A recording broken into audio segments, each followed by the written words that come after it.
Isn't it amazing how much of a difference few months can make?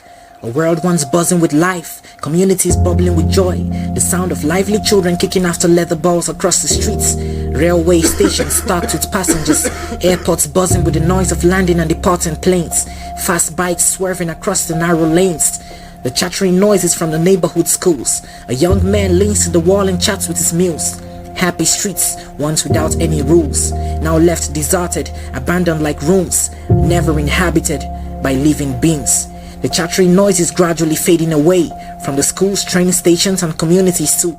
Oh, how I wish we knew that every day was a chance to draw our loved ones closer, love them unconditionally with no strings attached.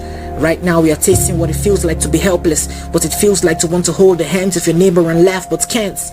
This time we have no choice, our hands are tied, our heads are tilted, like a young lady who has just been jilted by the love of her life on her wedding eve. Our freedom in danger, attacked by a faceless terrorist invading our streets, snatching lives like the Reaper, paralyzing our feet and slowing down our speed. Realizing that every day was a chance for hatred, jealousy and division to be kicked out of our system. Our streets are isolated, from our friends we're separated, but ain't that what we always wanted?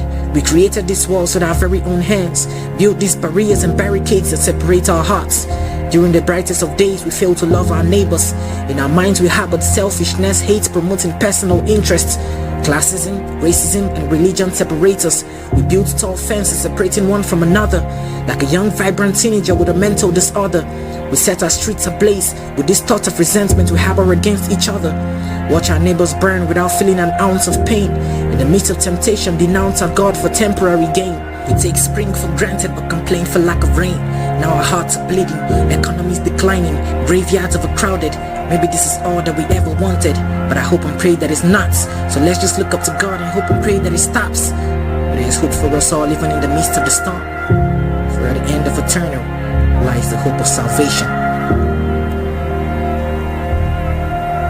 Stay safe.